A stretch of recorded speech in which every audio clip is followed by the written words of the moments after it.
Hello students, welcome to CRP academy. CRP একাডেমিতে তোমাদের সকলকে স্বাগত এবং প্রত্যেককে গুড মর্নিং। এবং আজকের ক্লাসটা সম্পূর্ণ একটু নতুন ভাবে আমি স্লাইডগুলো সাজানোর চেষ্টা করেছি। তো যাই হোক, সামনেই আসতে চলেছে ওয়েস্ট বেঙ্গল পুলিশ এবং পঞ্চায়েত পরীক্ষা। দুটো পরীক্ষা খুবই ইম্পর্টেন্ট, সাথে ডাব্লিউবিপিএস এর মিসেলেনিয়াস পরীক্ষা এবং এসএসসি রেলওয়ে তোমাদের সেন্ট্রালের যে এক্সামগুলো থেকে থাকে সেগুলোও আসতে চলেছে। তো আমরা জিকে জিনিয়াস নতুন সিরিজ শুরু করেছি, যেখানে 40টি করে বাছাই করা খুবই ইম্পর্টেন্ট এবং হাই লেভেল স্ট্যান্ডার্ড প্রশ্নোত্তর করবো, সাথে প্রচুর এক্সট্রা নোটস দেখবো প্রশ্নর সাথে সম্পর্কিত বা উত্তরের সাথে সম্পর্কিত, যেখান থেকে আমরা আরো তথ্য জানতে পারি এবং পরীক্ষায় কমন পেতে পারি। তো আজকে আমরা সেট নাম্বার 2 করব। প্রথম সেট যারা দেখোনি তারা অবশ্যই অবশ্যই দেখে নাও এবং প্রত্যেকদিন এই ক্লাসগুলো তোমরা সকাল 7টা থেকে ফলো করতে থাকো, এখান থেকে অনেক প্রশ্ন প্র্যাকটিস হবে।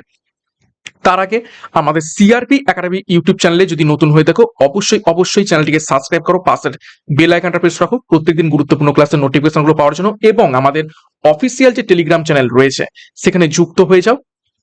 ফ্রি পিডিএফ, বিষয়ভিত্তিক মক টেস্ট, সাপ্তাহিক কারেন্ট অ্যাফেয়ার্স এবং ফ্রি সাপ্তাহিক ফুল মক টেস্ট পাওয়ার জন্য।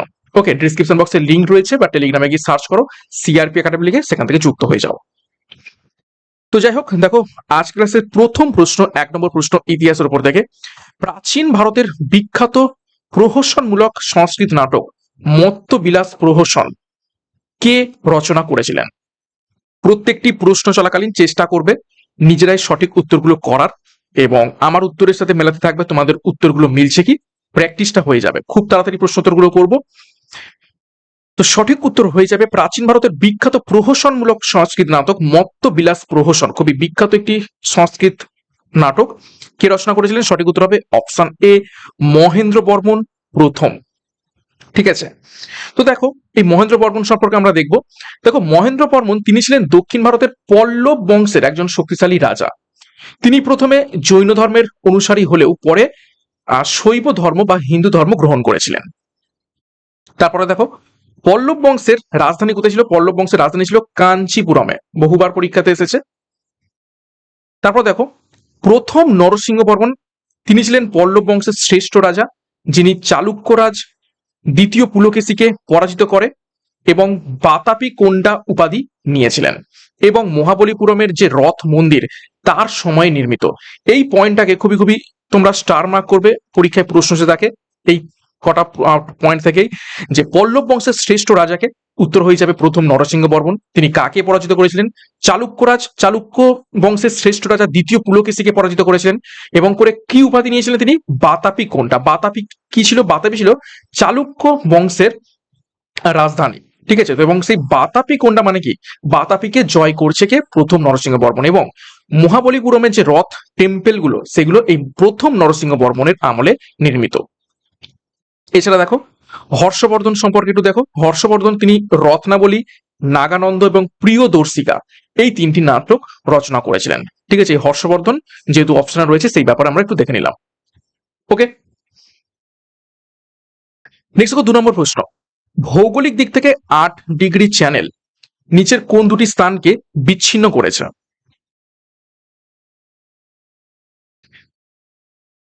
নিচের কোন দুটি দ্বীপকে বিচ্ছিন্ন করেছে? সঠিক উত্তর হয়ে যাবে অপশন ডি, মিনিকয় এবং মালদ্বীপকে বিচ্ছিন্ন করেছে 8 ডিগ্রি চ্যানেল। দেখো 9 ডিগ্রি চ্যানেল সেটি ভারতের লাক্ষাদ্বীপ এবং মিনিকয় দ্বীপকে পৃথক করেছে, অর্থাৎ অপশন সি। তারপর দেখো 10 ডিগ্রি চ্যানেল, এটি আন্দামান দ্বীপপুঞ্জ বিশেষ করে লিটল আন্দামান এবং নিকোবর অর্থাৎ কার নিকোবর এই দুটো দ্বীপকে বিচ্ছিন্ন করেছে। তারপর দেখো পক প্রণালী অবস্থিত রয়েছে ভারত এবং শ্রীলঙ্কার মধ্যে, অর্থাৎ তামিলনাড়ু এবং শ্রীলঙ্কাকে পৃথক করেছে পক প্রণালী। এবং আরেকটা রয়েছে দেখো ডানকান প্যাসেজ, এটি দক্ষিণ আন্দামান এবং লিটল আন্দামানের মধ্য থেকে প্রবাহিত হচ্ছে। নেক্সট দেখো 3 নম্বর প্রশ্ন। ভারতের সংবিধানের কত নম্বর ধারায় নাগরিকদের জন্য অভিন্ন দিওয়ান বিধি অর্থাৎ ইউনিফর্ম সিভিল কোড ইউসিসি এর কথা বলা হয়েছে? এখন ইউসিসি নিয়ে বেশ চর্চায় রয়েছে, তো পরীক্ষায় আসতে পারে, স্টার মার্ক করবে। অভিন্ন দেয়ান বিধি বা ইউনিফর্ম সিভিল কোড নিচের কোন ধারাতে বর্ণিত রয়েছে আমাদের সংবিধানের মধ্যে?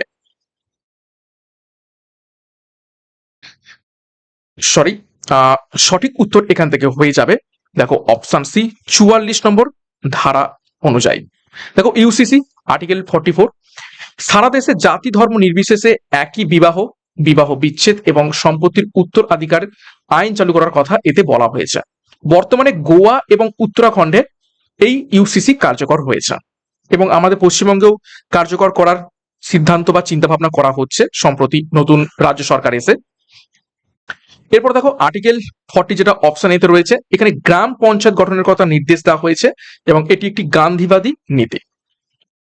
2 নম্বর দেখো আর্টিকেল 45, এখানে কি বলা হচ্ছে, 6 বছর বয়সী কম শিশুদের প্রারম্ভিক যত্ন এবং শিক্ষার কথা বলা হয়েছে। এবং আর্টিকেল 50, এখানে কি বলা হয়েছে, বিচার বিভাগকে অর্থাৎ জুডিশিয়ারিকে শাসন বিভাগ অর্থাৎ এক্সিকিউটিভ থেকে আলাদা করার কথা বলা হয়েছে। তো খুবই ইম্পর্টেন্ট তথ্য এখান থেকে দেখলাম। এবং এইগুলো কোথায় রয়েছে, এই ইউসিসি আর্টিকেল 40, আর্টিকেল 45, 50 এগুলো সবই রয়েছে ডিপিএসপির আন্ডারে। ঠিক আছে, ডিপিএসপির আর্টিকেল কত, 36 থেকে 51 এবং পার্ট কত, পার্ট হচ্ছে 4। নেক্সট দেখো 4 নম্বর প্রশ্ন, পদার্থবিদ্যায় চৌম্বকীয় ফ্লাস্ক বা চৌম্বক প্রবাহের, যেটাকে ইংরেজিতে বলা হয় ম্যাগনেটিক ফ্লাস্কের এসআই একক নিচের কোনটি?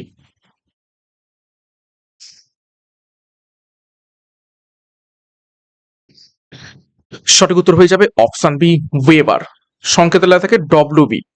ঠিক আছে, দেখো টেসলা এটি চৌম্বক ক্ষেত্রের প্রাবল্য বা চৌম্বক ফ্লাস্কের ঘনত্বের এসআই একক। 1 টেসলা সমান 1 ওয়েবার পার মিটার। খুব ইম্পর্টেন্ট, এগুলো একটু ভালোভাবে দেখবে কিন্তু। এটা হচ্ছে কি শুধুমাত্র ম্যাগনেটিক ফ্লাস্ক যার এসআই একক ওয়েবার, আর টেসলা হচ্ছে কি ম্যাগনেটিক ফ্লাস্ক ডেন্সিটি অর্থাৎ চৌম্বক ফ্লাস্কের ঘনত্ব বা চৌম্বক ক্ষেত্রের প্রাবল্য। তারপর দেখো হেনরি, হেনরি হচ্ছে আবেশাঙ্ক বা ইন্ডাকটেন্সের এসআই একক। ফ্যারাডে, ফ্যারাড হচ্ছে ধারকত্ব বা ক্যাপাসিটেন্সের এসআই একক। এবং ওহম, ওহম হচ্ছে বৈদ্যুতিক রোধ বা রেজিস্ট্যান্সের এসআই একক।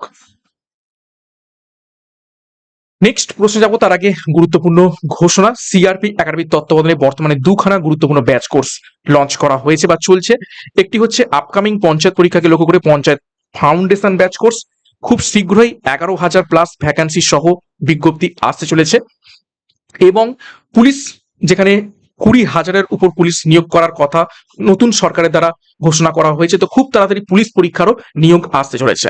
তো পুলিশ পরীক্ষাকে লক্ষ্য করে মিশন খাকি পুলিশ ব্যাচ, 2টো ব্যাচ কোর্সে পরীক্ষার সিলেবাস এবং এক্সাম প্যাটার্ন অনুযায়ী প্রত্যেকটি বিষয়ের প্রত্যেকটা অধ্যায় ধরে ধরে ডেসক্রিপটিভ প্যাটার্নে থিওরির মাধ্যমে তোমাদের ক্লাসগুলো করানো হবে। এবং থিওরি কমপ্লিট হয়ে গেলেই সেই টপিকের উপর থেকে প্রচুর প্রশ্ন উত্তর সহ mock test, PDF study material এবং নোটস। তো যোগাযোগ করো আমাদের সাথে 9647553612 নাম্বারে। এছাড়া বিস্তারিত ডিসক্রিপশন বক্সে রয়েছে, সেখান থেকে যুক্ত হয়ে যাও যার যে ব্যাচ কোর্সের প্রয়োজন রয়েছে সঠিক গাইডেন্স এবং স্টাডি মেটেরিয়াল মাধ্যমে প্রস্তুতি নেওয়ার জন্য। নেক্সট দেখো 5 নম্বর প্রশ্ন, ভারতের গ্রামীণ অর্থনীতির উন্নয়নের জন্য কোন কমিটির সুপারিশে নাবার্ড প্রতিষ্ঠিত হয়েছিল?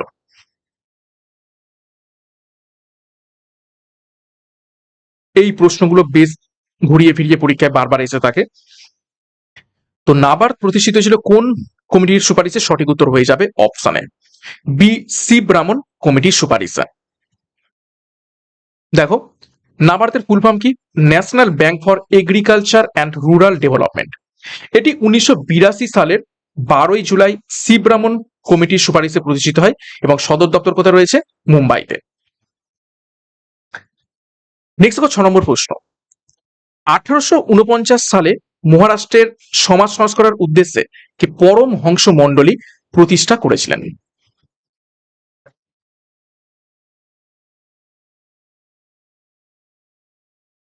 সঠিক উত্তর হয়ে যাবে অপশন বি দাদোবা পান্ডুরঙ্গ। দাদোবা পান্ডুরঙ্গ এই পরমহংস মণ্ডলী প্রতিষ্ঠা করেছিলেন। দেখো ডিটেলসে, পরমহংস মণ্ডলী কি? এটি মহারাষ্ট্রের একটি গোপন সমাজ সংস্করণ সংগঠন ছিল যার মূল উদ্দেশ্য ছিল জাতপাত প্রথার অবসান এবং একেশ্বরবাদের প্রচার। তারপর দেখো সত্য শতক সমাজ 1873 সালে প্রতিষ্ঠিত হয়। দলিত এবং পিছিয়ে পড়া শ্রেণীর অগ্রাধিকারের জন্য জ্যোতিরাও ফুলে এটি প্রতিষ্ঠা করেন এবং জ্যোতিরাও ফুলের বিখ্যাত বই কি? সেটি হচ্ছে গুলামগিরি, এগুলো প্রত্যেকটা পয়েন্ট থেকে পরীক্ষায় কিন্তু বিগত বছরে প্রশ্ন এসেছে। তারপর দেখো প্রার্থনা সমাজ, 1867 সালে প্রার্থনা সমাজ কে প্রতিষ্ঠা করেন? আত্মারাম পাণ্ডুরঙ্গ মুম্বাইতে এটি প্রতিষ্ঠা করেন। তারপর দেখো লোক হিতবাদী, মহারাষ্ট্রের সমাজ সংস্করণ গোপাল হরি দেশমুখ লোক হিতবাদী নামে তিনি পরিচিত ছিলেন। দেখো অপশন সি। ওকে, নেক্সট দেখো 7 নম্বর প্রশ্ন, পশ্চিমবঙ্গের পুরুলিয়া জেলায় অবস্থিত অযোধ্যা পাহাড়ের সর্বোচ্চ শৃঙ্গ নিচের কোনটি?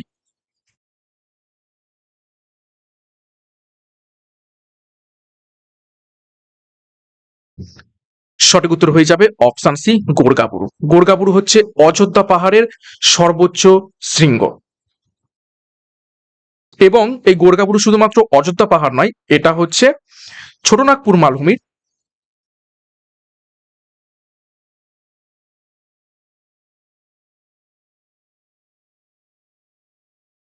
মালভূমির এবং হচ্ছে পশ্চিমবঙ্গের পশ্চিম মানে পশ্চিম দিকের, ঠিক আছে,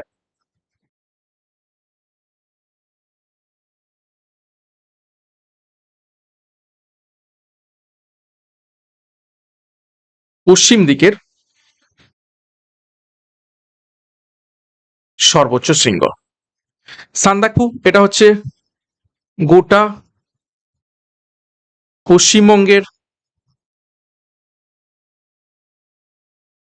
সর্বোচ্চ শৃঙ্গ, তাই তো। আর বিহারীনাথ, বিহারীনাথ হচ্ছে বাঁকুড়া জেলার সর্বোচ্চ শৃঙ্গ।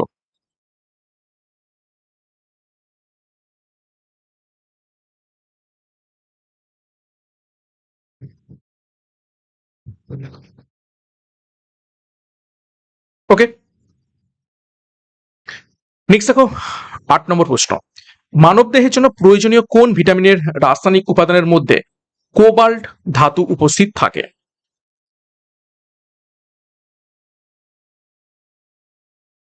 ইম্পর্টেন্ট প্রশ্ন। তো সঠিক উত্তর হয়ে যাবে অপশন বি, ভিটামিন বি 12। দেখো ডিটেলসে, ভিটামিন বি 12 এর রাসায়নিক নাম হলো সায়ানোকোবালামিন। দেখো নামের মধ্যে কোবাল্ট ধাতুর উপস্থিতির কথা লুকিয়ে রয়েছে, সায়ানোকোবালামিন। এর অভাবজনিত রোগ কি? এর অভাবে মারাত্মক রক্তাল্পতা বা পারনিসিয়াস অ্যানিমিয়া এই রোগটি দেখতে পাওয়া যায়। উৎস কোথায়, কোন কোন খাদ্য দ্রব্যে আমরা এই ভিটামিন বি 12 পেয়ে থাকি? এটি উদ্ভিদজাত খাদ্যে প্রায় পাওয়া যায় না, কিন্তু মূলত মাংস, দুধ, ডিম এবং অন্ত্রের ব্যাকটেরিয়া কোলাই এটি তৈরি করে। অর্থাৎ উদ্ভিদজাত খাদ্যে ভিটামিন বি 12 সেরকম ভাবে পাওয়া যায় না, পাওয়া যায় কোথায়? মাংস, দুধ, ডিমে। এবং ভিটামিন বি 1 দেখো অপশন এতে রয়েছে, ভিটামিন বি 1 এর অভাবে কি রোগ হয়? বেরি রোগ হয়ে থাকে। আর ভিটামিন বি 3 এর অভাবে কি রোগ হয়ে থাকে? পেলেগ্রা। ওকে, নেক্সট দেখো 9 নম্বর প্রশ্ন, ভারতীয় সংবিধান অনুযায়ী একটি নতুন রাজ্য গঠন বা ফরমেশন অফ নিউ স্টেট বা বর্তমান রাজ্যের সীমানা পরিবর্তন করার ক্ষমতা কার হাতে রয়েছে?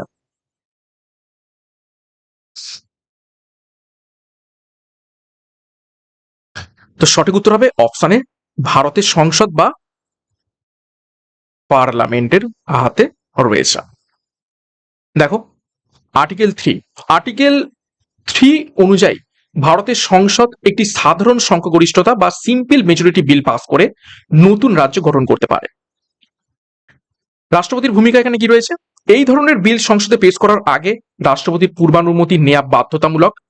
রাষ্ট্রপতি সংশ্লিষ্ট রাজ্যের মতামত চাইতে পারেন, অর্থাৎ যে রাজ্যকে ভেঙে নতুন রাজ্য তৈরি করা হচ্ছে বা তার সীমানা পরিবর্তন করা হচ্ছে সেই রাজ্যের মতামত চাইতে পারেন, যদিও সেই মতামত মানতে তিনি বাধ্য নন, মানতেও পারে নাও মানতে পারে।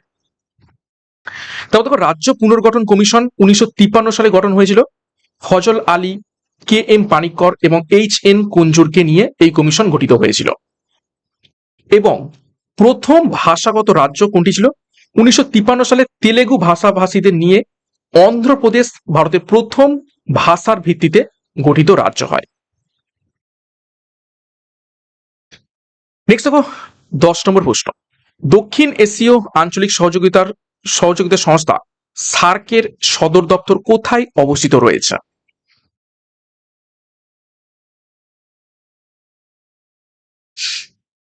এটা ইজি প্রশ্ন, প্রত্যেকেই পারবে। সঠিক উত্তর হয়ে যাবে অপশন ডি কাঠমান্ডু। কাঠমান্ডু কোথায় অবস্থিত রয়েছে? নেপালে। দেখো ডিটেলসে, সার্কের প্রতিষ্ঠা কত সালে হচ্ছে? 1985 সালের 8ই ডিসেম্বর বাংলাদেশের ঢাকাতে সার্ক প্রথম প্রতিষ্ঠিত হয়েছিল, কিন্তু এর স্থায়ী সচিবালয় বা সদর দপ্তর নেপালের কাঠমান্ডুতে অবস্থিত। অর্থাৎ হেডকোয়ার্টার হচ্ছে কোথায়? কাঠমান্ডুতে, কিন্তু প্রতিষ্ঠা হচ্ছে কোথায়? ঢাকাতে। এটা কিন্তু মনে রাখবে। আচ্ছা, সার্কের সদস্য দেশ কি কি রয়েছে? ভারত, পাকিস্তান, বাংলাদেশ, শ্রীলঙ্কা, নেপাল, মালদ্বীপ, ভুটান এবং আফগানিস্তান। ওকে, 2007 সালে 8ম সদস্য হিসাবে যুক্ত হয় কে?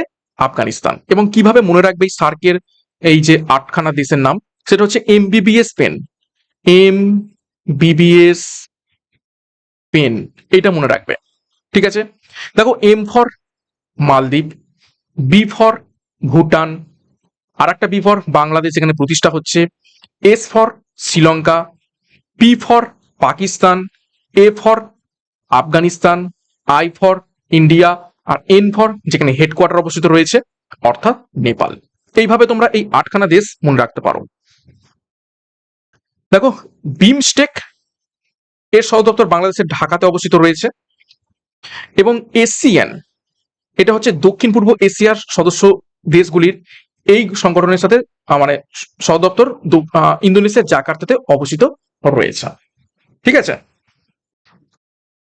এবং এই সার্কের ফুল ফর্ম কি? সার্কের ফুল ফর্ম হচ্ছে South Asian association for regional cooperation. Okay, এটাও কিন্তু পরীক্ষায় প্রশ্ন আসতে পারে। নেক্সট দেখো 11 নম্বর প্রশ্ন, দিল্লি সুলতানের কোন শাসক সুলতানের মর্যাদা বৃদ্ধির জন্য রাজসভায় সিজদা এবং পাইবোস প্রথা চালু করেছিলেন?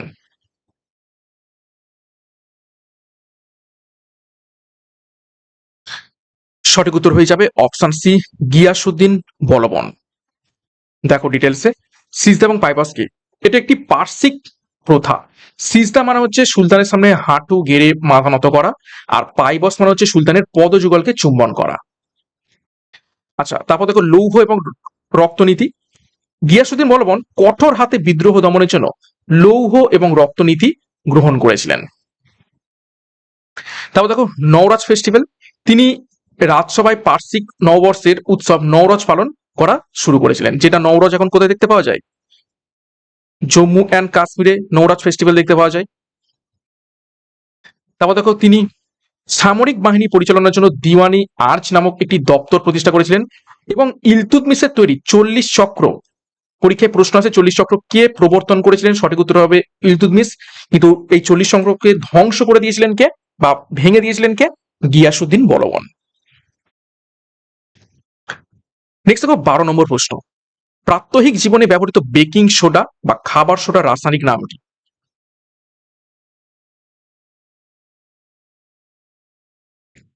সঠিক উত্তর হবে অপশন বি সোডিয়াম বাইকার্বনেট।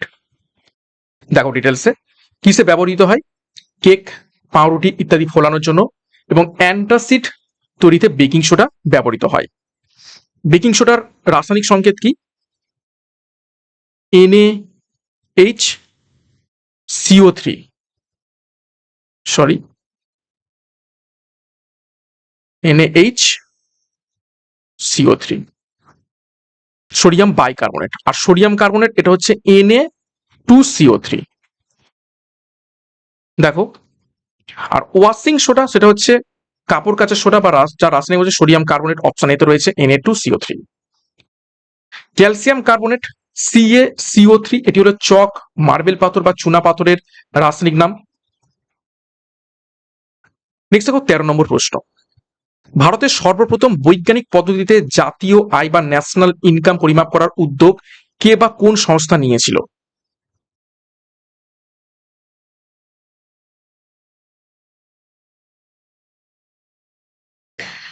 সঠিক উত্তর হয়ে যাবে অপশন এ VKRV রাও।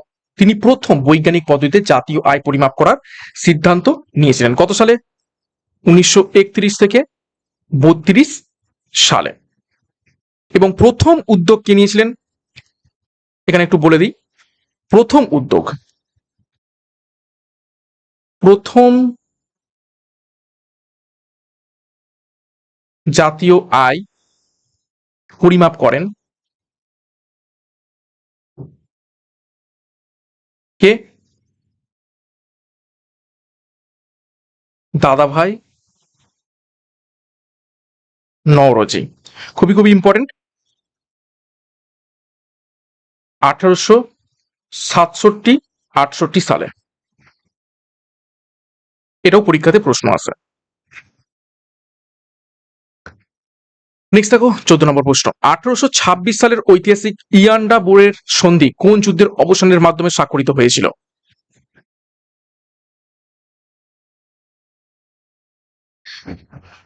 সঠিক উত্তর হয়ে যাবে অপশন ডি, প্রথম ইঙ্গো বর্মী যুদ্ধ।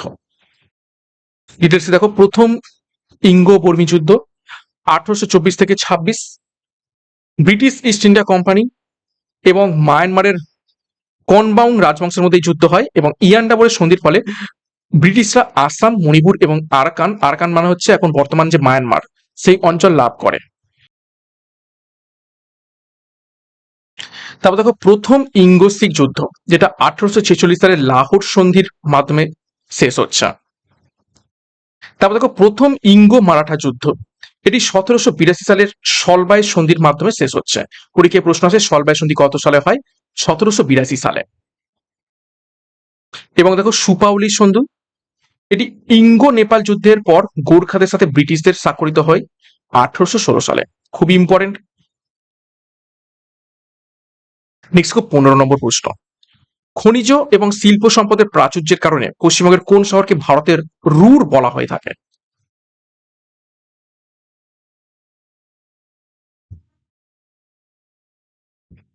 সঠিক উত্তর হয়ে যাবে অপশন সি, দুর্গাপুরকে। দেখো রুর উপত্যকা, এটা অ্যাকচুয়ালি কোথায়? জার্মানিতে রুর উপত্যকা রয়েছে, যেখানে কয়লা এবং লোহা শিল্পের জন্য বিশ্ববিখ্যাত। তো দামোদর উপত্যকা অবস্থিত দুর্গাপুর শহরের সাথে এর মিল থাকায় একে ভারতের রুর বলা হয়। তারপর দুর্গাপুর ইস্পাত কারখানা, এটি দ্বিতীয় পঞ্চবার্ষিকী পরিকল্পনার সময় গ্রেট ব্রিটেনের সহায়তায় গড়ে ওঠে।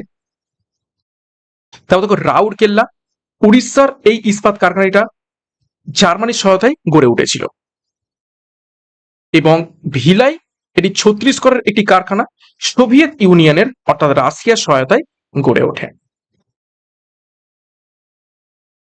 নেক্সট 16 নম্বর প্রশ্ন। ভারতের সংবিধানের নিয়ম অনুযায়ী সংসদের দুটি সেশনের মধ্যে সর্বোচ্চ কত দিনের ব্যবধান থাকতে পারে?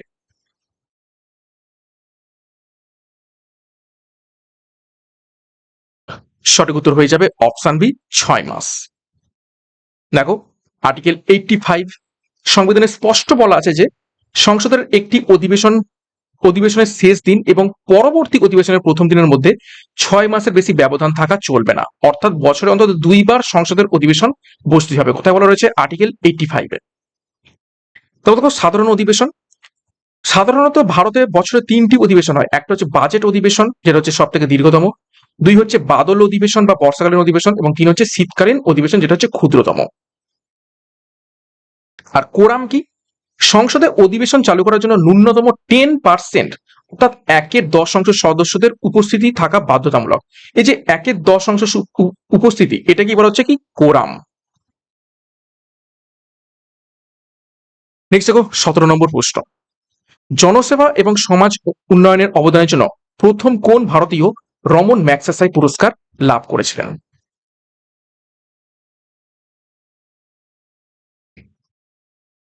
সঠিক উত্তর হয়ে যাবে অপশন এ, বিনোবা ভাবে।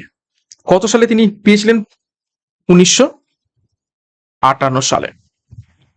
দেখো ম্যাগসেসাই পুরস্কার সম্পর্কে, ফিলিপিন্সের রাষ্ট্রপতি, প্রাক্তন রাষ্ট্রপতি রমন ম্যাগসেসাইয়ের স্মরণে এই পুরস্কার দেওয়া হয়। একে এশিয়ার নোবেল পুরস্কার বলা হয়ে থাকে। বিনোবা ভাবে 1958 সালে, এবং তিনি ছিলেন ভারতের প্রথম ম্যাগসেসাই পুরস্কার জয়ী। তিনি ভূদান আন্দোলন শুরু করেছিলেন এবং মহাত্মা গান্ধীর প্রথম ব্যক্তিগত সত্যাগ্রহী কে ছিলেন? এই বিনোবা ভাবে। পরীক্ষায় প্রশ্ন আছে মহাত্মা গান্ধীর প্রথম ব্যক্তিগত সত্যাগ্রহী কে ছিলেন? বিনোবা ভাবে। এবং প্রথম সত্যাগ্রহ কত সালে করেছিলেন? সালে। আচ্ছা, রবীন্দ্রনাথ ঠাকুর তিনি সাহিত্যে নোবেল পুরস্কার পেয়েছিলেন 1913 সালে।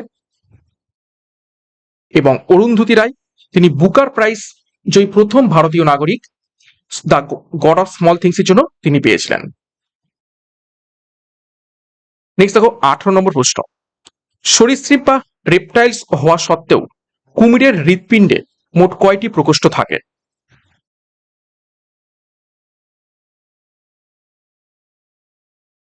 সঠিক উত্তর হয়ে যাবে অপশন ডি, 4টি। রেপটাইলস এর মূলত দুটি হচ্ছে হৃৎপিণ্ড থেকে থাকে, ঠিক আছে, মানে সরি 3টি কক্ষ বিশিষ্ট হৃৎপিণ্ড হয়ে থাকে, কিন্তু মূলত কুমির সরীসৃপ হওয়া সত্ত্বেও এর 4টি রয়েছে। আচ্ছা, এটা একটু আগেরটাই রয়ে গেছে, যাই হোক। নেক্সট দেখো 19 নম্বর প্রশ্ন, প্রাচীন বৌদ্ধ গ্রন্থ মিলিন্দ পানহো মূলত ইন্দো গ্রিক রাজা মিনান্দার এবং কোন বৌদ্ধ সন্ন্যাসীর কথোপকথন নিয়ে রচিত?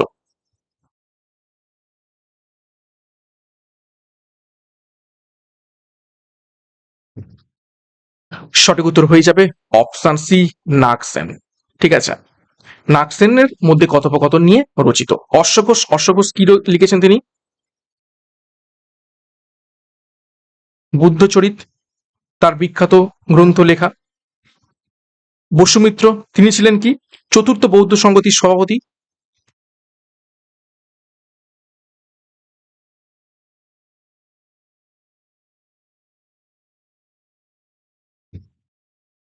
ওকে, নেক্সট দেখো 20 নম্বর প্রশ্ন, আয়তনের নিরিখে পৃথিবীর বৃহত্তম দ্বীপ বা largest island in the world নিচের কোনটি? এটা ইজি প্রশ্ন, প্রত্যেকেই পারবে। সঠিক উত্তর হবে অপশন বি, গ্রিনল্যান্ড। 21 নম্বর প্রশ্ন, ভারতের অর্থনৈতিক ব্যবস্থায় পঞ্চবার্ষিকী পরিকল্পনা এর ধারণাটি প্রথম কোন দেশের অনুকরণে গ্রহণ করা হয়েছিল?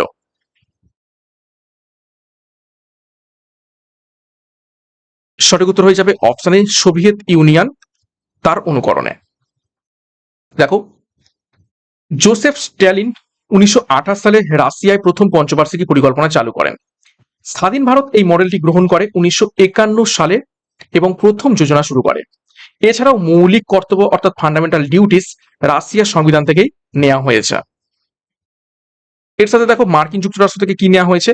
মৌলিক অধিকার, প্রস্তাবনা, বিচার বিভাগীয় পর্যালোচনা অর্থাৎ জুডিশিয়াল রিভিউ।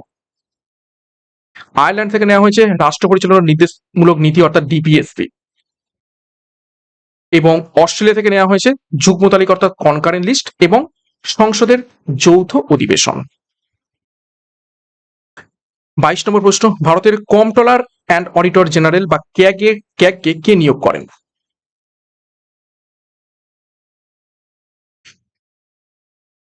সঠিক উত্তর হয়ে যাবে অপশন ডি, ক্যাগকে কে নিয়োগ করে থাকেন? রাষ্ট্রপতি নিয়োগ করে থাকেন। কত নম্বর আর্টিকেল এটি রয়েছে? আর্টিকেল 148, 148। দেখো, আর্টিকেল 148 এই ধারাতে বলা রয়েছে ভারতের ক্যাগের কথা, তাকে দেশের সরকারি কোষাগারের রক্ষক বা guardian of the public purse বলা হয়। রাষ্ট্রপতি তাকে নিয়োগ করেন এবং তার কার্যকাল 6 বছর বা 65 বছর বয়স, যেটি আগে হবে সেটা। আচ্ছা, অপসারণ কিভাবে হয়? সুপ্রিম কোর্টের বিচারপতিদের যে পদ্ধতিতে অপসারণ বা ইমপিচমেন্ট করা হয়, ক্যাগকেও ঠিক একই পদ্ধতিতে সংসদ দ্বারা অপসারণ করা যায়। আচ্ছা, রিপোর্ট পেশ। দেখো, ক্যাগ তার বার্ষিক অডিট রিপোর্ট রাষ্ট্রপতির কাছে জমা দেন, যা পরে পাবলিক অ্যাকাউন্টস কমিটি পরীক্ষা করে দেখেন। নেক্সট দেখো 23 নম্বর প্রশ্ন, পদার্থবিদ্যায় উচ্চ তাপমাত্রা পরিমাপ করার জন্য কোন যন্ত্রটি ব্যবহার করা হয়ে থাকে? খুব হাই টেম্পারেচার পরিমাপ করতে নিচের কোন যন্ত্র ব্যবহার করা হয়ে থাকে? সঠিক উত্তর অপশন সি, পাইরোমিটার। দেখো কিছু যন্ত্র দেখবো। পাইরোমিটার কি? এটি তাপীয় বিকিরণের সাহায্যে কাজ করে। সূর্যের পৃষ্ঠের তাপমাত্রা বা কোনো ফার্নেসের মতো অতি উচ্চ তাপমাত্রা মাপতে এটি ব্যবহৃত হয়। যেখানে সাধারণ তাপমাত্রা গলে যাবে, এই পাইরোমিটার কিন্তু গলে না। ব্যারোমিটার বায়ুমণ্ডলীয় চাপ মাপার যন্ত্র। হাইগ্রোমিটার বায়ুর আপেক্ষিক আর্দ্রতা পরিমাপ করার যন্ত্র। অ্যানিমোমিটার, এটা হচ্ছে বায়ুর গতিবেগ পরিমাপ করার যন্ত্র। পাইরোমিটার হচ্ছে খুব কি উচ্চ তাপমাত্রা, তাহলে খুব মানে অতি নিম্ন তাপমাত্রা, অতি নিম্ন তাপমাত্রা মাপার যন্ত্র, তাহলে কি হবে, সেটা হচ্ছে ক্রাইরোমিটার।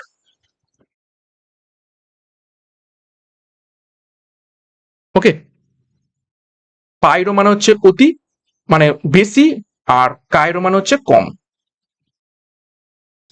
24 নম্বর প্রশ্ন, দাক্ষিণাত্যে গড়ে ওঠা বিখ্যাত বাহমনি সাম্রাজ্যের প্রকৃত প্রতিষ্ঠাতা কে ছিলেন?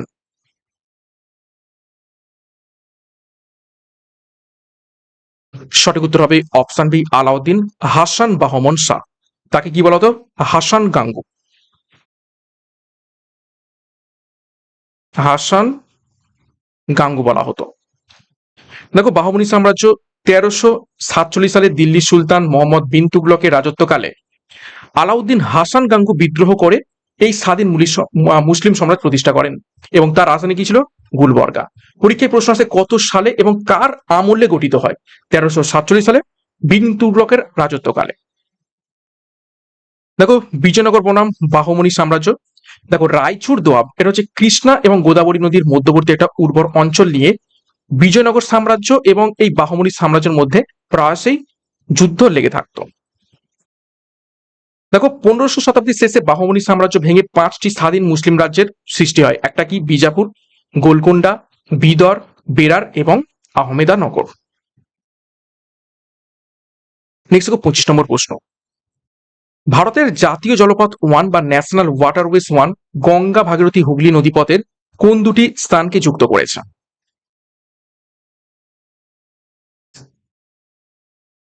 সঠিক উত্তর হবে অপশনে হলদিয়া এবং এলাহাবাদকে যুক্ত করেছে ন্যাশনাল ওয়াটারওয়ে 1। দেখো, NW1 এটি ভারতের দীর্ঘতম জাতীয় জলপথ, 1620 কিলোমিটার। এটি পশ্চিমবঙ্গ, ঝাড়খণ্ড, বিহার এবং উত্তরপ্রদেশের মধ্যে বিস্তৃত এবং হলদিয়া থেকে এলাহাবাদকে যুক্ত করেছে। NW2 কি? এটি আসামে ব্রহ্মপুত্র নদের উপর অবস্থিত, যা ধুবড়ি থেকে সাদিয়া পর্যন্ত বিস্তৃত। তারপর দেখো NW2, এটি কেরালায় অবস্থিত রয়েছে। ওয়েস্ট কোস্ট ক্যানাল, যা কোল্লাম থেকে কোট্টাপুরমকে যুক্ত করেছে। এবং দেখো সড়কপথ একটু দেখে নিই, শ্রীনগর থেকে কন্যাকুমারী পর্যন্ত ন্যাশনাল হাইওয়ে 44, এটি হলো ভারতের দীর্ঘতম জাতীয় সড়ক। 26 নম্বর প্রশ্ন, ভারতীয় সংবিধানের কোন অংশে পঞ্চায়েতি রাজ ব্যবস্থা নিয়ে বিস্তারিত আলোচনা করা রয়েছে?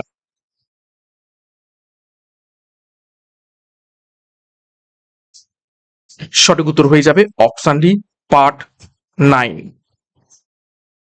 দেখো, পার্ট 9, 73তম সংবিধান সংশোধনী 1992 এর মাধ্যমে তা পঞ্চায়েত শিরোনামে এটি সংবিধানে যুক্ত হয় এবং পঞ্চায়েতকে সাংবিধানিক তকমা দেওয়া হয়। আর্টিকেল 243 থেকে 243 ও পর্যন্ত এবং ত্রিস্তরীয় পঞ্চায়েতের কথা এখানে বলা হয়েছে। তাও দেখো, আর্টিকেল 9A 74তম সংবিধান সংশোধনীর মাধ্যমে এটি যুক্ত করা হয়, যেখানে পৌরসভা বা মিউনিসিপ্যালিটি নিয়ে আলোচনা করা হয়েছে। এবং পঞ্চায়েতের কার্যাবলী 11তম তফসিলে এবং পৌরসভার কার্যাবলী 12তম তফসিলে বর্ণিত রয়েছে। নেক্সট 27 নম্বর প্রশ্ন, প্লেইং ইট মাই ওয়ে কার লেখা আত্মজীবনীমূলক গ্রন্থ?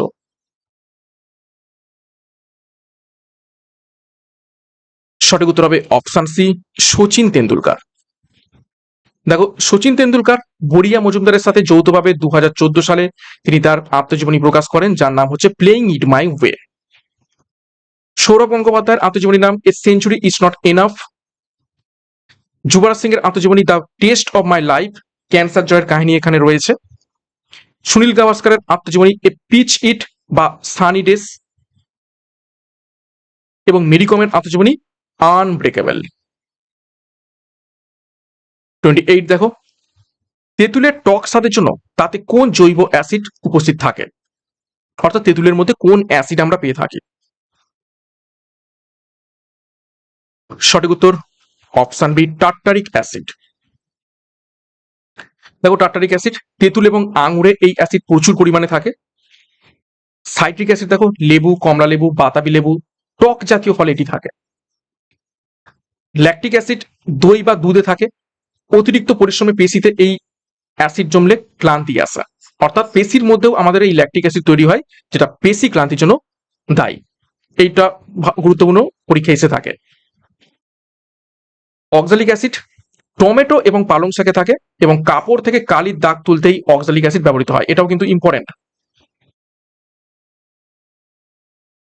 তারপর দেখো অ্যাসকর্বিক অ্যাসিড, ভিটামিন সি এর রাসায়নিক নাম।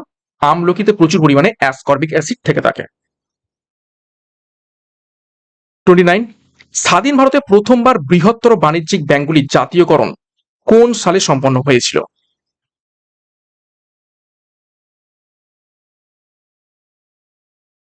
সঠিক উত্তর হবে অপশানে 1969 সালে। দেখো প্রথম পর্যায়ে অর্থাৎ 1969 সালে প্রধানমন্ত্রী ইন্দিরা গান্ধীর আমলে 19 জুলাই যাদের মূলধন 50 কোটি টাকার বেশি ছিল এইরকম 14টি বৃহৎ বাণিজ্যিক ব্যাংকের প্রথম জাতীয়করণ হয়। কতগুলো ব্যাংক? 14টি, পরীক্ষায় প্রশ্ন আসে। দ্বিতীয় পর্যায়ে যেটা 1980 সালে হয়েছিল, এই বছর আরো 6টি ব্যাংকের জাতীয়করণ হয়, তো টোটাল 20টা। এসবিআই 1955 সালে ইম্পেরিয়াল ব্যাংক অফ ইন্ডিয়ার নাম পরিবর্তন করে স্টেট ব্যাংক অফ ইন্ডিয়া রাখা হয়। এটি বর্তমানে ভারতের বৃহত্তম রাষ্ট্রায়ত্ত বাণিজ্যিক ব্যাংক। এবং আরবিআই দেখো 1949 সালে রিজার্ভ ব্যাংকের জাতীয়করণ হয়েছিল এবং আরবিআই প্রতিষ্ঠিত হয় কবে? 1935 সালে প্রতিষ্ঠিত হয়।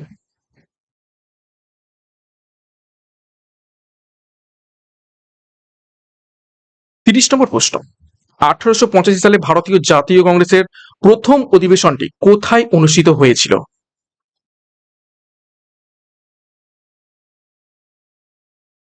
সঠিক উত্তর হবে অপশন ডি, বম্বেতে। দেখো ডিটেলসে, বম্বে অধিবেশন। কংগ্রেসের প্রথম অধিবেশনটি পুনেতে হওয়ার কথা ছিল, কিন্তু সেখানে কলেরার প্রাদুর্ভাব হওয়ায় তা বম্বের গোকুল দাস তেজপাল সংস্কৃত কলেজে স্থানান্তরিত করা হয়। কোন কলেজে? গোকুল দাস তেজপাল সংস্কৃত কলেজ। এই অধিবেশনে কতজন যোগ দিয়েছিলেন? 72 জন প্রতিনিধি যোগ দিয়েছিলেন। আচ্ছা, এই জাতীয় কংগ্রেসের প্রতিষ্ঠাতা কাকে বলা হয় থাকে? একজন অবসরপ্রাপ্ত British civil servant Alan Octavian Hume এই জাতীয় কংগ্রেস প্রতিষ্ঠা করেন। প্রথম সভাপতি অর্থাৎ এই 1885 সালে প্রথম সভাপতি কে ছিলেন? উমেশ চন্দ্র বন্দ্যোপাধ্যায়। এবং তৎকালীন ভাইসরয় কে ছিলেন? Lord Dufferin. প্রত্যেকটা পয়েন্ট থেকে পরীক্ষা এসেছে প্রশ্ন, খুবই ইম্পর্টেন্ট। 31, পশ্চিমবঙ্গের মাতলা নদীটি নিচের কোন অঞ্চলের একটি অন্যতম প্রধান নদী?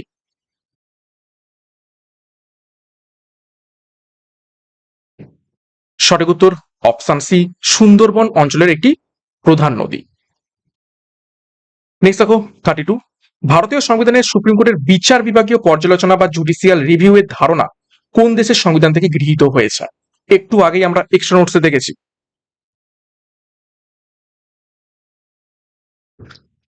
সঠিক উত্তর হয়ে যাবে অপশন বি, মার্কিন যুক্তরাষ্ট্র থেকে নেওয়া হয়েছে। নেক্সট দেখো 33, ভারতের বিখ্যাত লোসার উৎসবটি নিচের কোন রাজ্য বা কেন্দ্রশাসিত অঞ্চলে অত্যন্ত ধুমধামের সাথে পালিত হয়?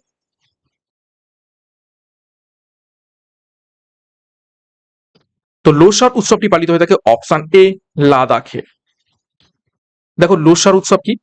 এটি তিব্বতী বৌদ্ধদের নববর্ষের উৎসব বা তিবেতিয়ান নিউ ইয়ার উৎসব। লাদাখ, সিকিম, অরুণাচল প্রদেশ এবং হিমাচল প্রদেশের বৌদ্ধ মঠগুলিতে এটি জাঁকজমকপূর্ণভাবে পালিত হয়। হেমিস উৎসব, এটিও লাদাখের একটি বিখ্যাত মুখোশ নৃত্যের উৎসব। হর্নবিল উৎসব নাগাল্যান্ডের বিখ্যাত উৎসবের উৎসব বলে অভিভূত, এটা নাগাল্যান্ডে দেখা যায়।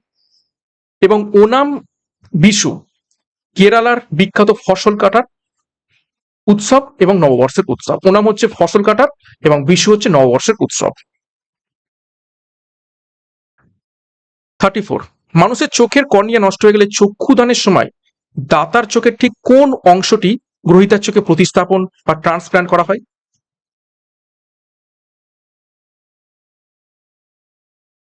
সঠিক উত্তর হবে অপশন ডি, কর্নিয়া। কর্নিয়া নষ্ট হয়ে গেছে, তো কর্নিয়াই প্রতিস্থাপন করা হয়। আচ্ছা, এটা আগের এটা। নেক্সট দেখো 35 নম্বর প্রশ্ন, প্রাচীন ভারতের শক্তিশালী সাতবাহন রাজবংশ এর রাজধানী কোথায় ছিল? সঠিক উত্তর হবে অপশন সি প্রতিষ্ঠান বা পৈঠান। পরীক্ষায় পৈঠানটাই আসবে, স্টার মার্ক করবে। দেখো সাতবাহন বংশ, এই বংশের প্রতিষ্ঠাতা ছিলেন সিমুখ, এদের রাজধানী ছিল মহারাষ্ট্রের গোদাবরী নদীর তীরে। পৈঠান বা প্রতিষ্ঠান। গৌতমীপুত্র সাতকর্ণী, তিনি সাতবাহন বংশের শ্রেষ্ঠ রাজা ছিলেন, তার বীরত্ব নাসিক প্রশস্তি থেকে জানা যায়। এবং কে লিখেছিলেন নাসিক প্রশস্তি? নাসিক প্রশস্তি লিখেছিলেন গৌতমী বলশ্রী। মুদ্রা দেখো সাতবাহনরা ভারতে বাণিজ্য এবং লেনদেনের জন্য প্রধানত সিসার মুদ্রা এবং কোটিন অর্থাৎ তামা এবং সিসার সংকর মুদ্রা প্রচলন করেছিলেন। নেক্সট দেখো 36, আটলান্টিক মহাসাগরের সাথে ভূমধ্য সাগরকে যুক্ত করেছে কোন সামুদ্রিক প্রণালী? প্রশ্ন দেখবে উত্তর করবে, সঠিক উত্তর হবে অপশন বি জিব্রাল্টার প্রণালী। আচ্ছা এটাও আগের, এটা রিমুভ করতে ভুলে গেছি, সরি। নেক্সট দেখো 37, এশিয়ার দেশগুলির অর্থনৈতিক এবং পরিকাঠামোগত উন্নয়নের জন্য গঠিত এশিয়ান ডেভেলপমেন্ট ব্যাংক বা এডিবির সদর দপ্তর কোথায় অবস্থিত রয়েছে? ভিভিআই করবে।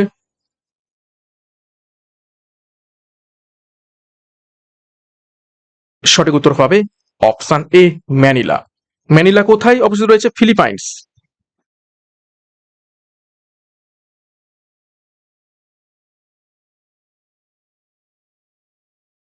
এটাও রিমুভ, সেই আগেরটাই। যাই হোক নেক্সট দেখো 38, ভারতীয় সংবিধানে উল্লেখিত আর্থিক জরুরি অবস্থা বা আর্টিকেল 360 ভারতে আজ পর্যন্ত মোট কতবার জারি হয়েছে?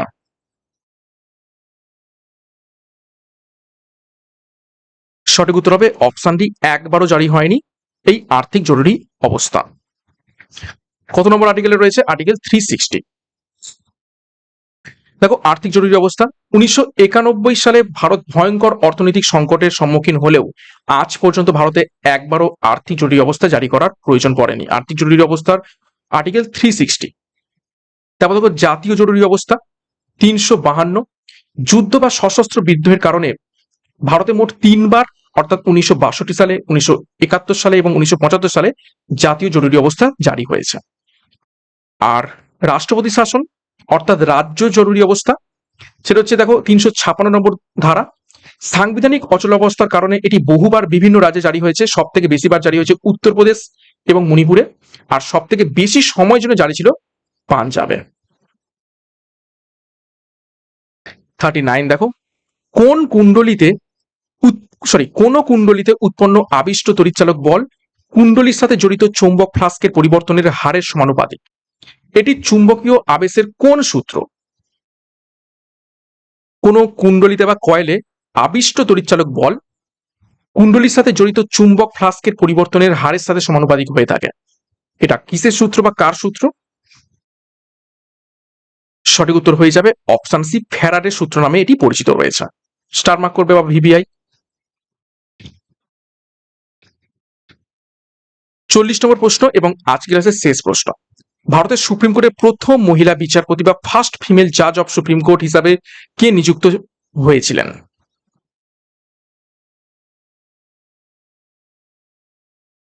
ভারতের সুপ্রিম কোর্টের প্রথম মহিলা বিচারপতি হিসাবে কে নিযুক্ত হয়েছিলেন? সঠিক উত্তর হয়ে যাবে অপশন বি ফতিমা বিবি। একটু ডিটেলসে দেখো। ফতিমা বিবি 1989 সালে তিনি সুপ্রিম কোর্টের প্রথম মহিলা বিচারপতি হিসাবে নিয়োগ পান। অবসরের পর তিনি তামিলনাড়ুর রাজ্যপাল হিসাবেও দায়িত্ব পালন করেছিলেন। তাও দেখো আন্না চণ্ডী, তিনি ছিলেন ভারতের কোন হাইকোর্টের প্রথম মহিলা বিচারপতি এবং তিনি কেরালার হাইকোর্টের প্রথম মহিলা বিচারপতি ছিলেন। তো যখন বলবে কোন হাইকোর্টের প্রথম মহিলা বিচারপতি তখন হবে আন্না চণ্ডী, আর সুপ্রিম কোর্টের প্রথম মহিলা বিচারপতি হয়ে গেলে হয়ে যাবে ফতিমা বিবি। তারপর দেখো লীলা সেঠ, এনার নামটা মনে রাখবে, তিনি ছিলেন ভারতের কোন হাইকোর্টের প্রথম মহিলা প্রধান বিচারপতি। ঠিক আছে, শুধু বিচারপতি হাইকোর্টের আন্না চণ্ডী, প্রথম প্রধান মহিলা বিচারপতি হাইকোর্টের লীলা সেঠ, সুপ্রিম কোর্টের প্রথম মহিলা বিচারপতি ফতিমা বিবি। এবং দেখো সুপ্রিম কোর্টের প্রধান বিচারপতি, আজ পর্যন্ত সুপ্রিম কোর্টে কোনো মহিলা প্রধান বিচারপতি এখনো পর্যন্ত হননি, যদিও 2027 সালে জাস্টিস বি.ভি. নাগারত্না প্রথম মহিলা সিজেআই হলেও হতে পারেন বলে সেই রকমটাই সম্ভাবনা রয়েছে। ওকে, এই ছিল আজকের গুরুত্বপূর্ণ ক্লাস। 40টা বাছাই করা প্রশ্ন উত্তর করে ফেললাম। 40-এর মধ্যে কার কত স্কোর হয়েছে কমেন্ট বক্সে কমেন্ট করবে। প্রত্যেকদিন সকাল 7টা থেকে ক্লাসগুলো ফলো করবে এবং তোমাদের জন্য নতুন স্টাইলে আমি ক্লাসগুলো নিয়ে আসার চেষ্টা করছি। নতুন নতুন প্রশ্ন, খুবই ইম্পর্টেন্ট প্রশ্ন, যেগুলো পরীক্ষাতে আসার মতো বা বারবার বিগত বছরে পরীক্ষা এসেছে। সাথে প্রচুর এক্সট্রা নোটস, শুধুমাত্র প্রশ্ন নাই, সাথে অনেক তথ্য জানতে পারছি, যেখান থেকেও তোমরা প্রশ্নপত্র কমন পেতে পারো। প্রত্যেকদিন ক্লাসগুলো ফলো করতে থাকো, পরীক্ষার সেরা প্রস্তুতি এখান থেকে পাবে। এছাড়াও আমাদের যে ব্যাচ কোর্স রয়েছে, আপকামিং পঞ্চায়েত পরীক্ষা চলেছে, পঞ্চায়েত ফাউন্ডেশন ব্যাচ কোর্স, এবং পুলিশ পরীক্ষার হিউজ বিজ্ঞপ্তি আসতে চলেছে, অনেক ভ্যাকান্সি সহ পুলিশ মিশন খাকি পুলিশ ব্যাচ কোর্স। দুটো ব্যাচ কোর্সে পরীক্ষার সিলেবাস এবং এক্সাম প্যাটার্ন অনুযায়ী প্রত্যেকটি বিষয়ের প্রত্যেকটা অধ্যায় ধরে ধরে ডেসক্রিপটিভ প্যাটার্নে থিওরির মাধ্যমে ক্লাস হবে। থিওরি কমপ্লিট হয়ে গেলে সেই টপিকের উপর থেকে mock test, PDF, study material এবং নোটস। তো যোগাযোগ করো 9647553612 নাম্বারে। এছাড়া বিস্তারিত ডেসক্রিপশন বক্সে রয়েছে। পরীক্ষার সেরা প্রস্তুতির জন্য এখনই যুক্ত হয়ে যাও। এবং সিআরপি একাডেমি ইউটিউব চ্যানেলে নতুন হয়ে থাকলে চ্যানেলটিকে এখনই সাবস্ক্রাইব করো, পাশের বেল আইকনের প্রেস রাখো। সাথে কেমন লাগছে ক্লাসগুলো লাইক করো, কমেন্ট করো, এবং আমাদের অফিসিয়াল যে টেলিগ্রাম চ্যানেল রয়েছে সেখানে যুক্ত হয়ে যাও ক্লাসের এই সমস্ত পিডিএফ গুলো পাওয়ার জন্য, বিষয়ভিত্তিক মক টেস্ট, সাপ্তাহিক কারেন্ট অ্যাফেয়ার্স এবং সাপ্তাহিক ফুল মক টেস্ট পাওয়ার জন্য। তো আজকের মতো ক্লাসটা এখানে শেষ করলাম। প্রত্যেককে all the best. Thank you, by.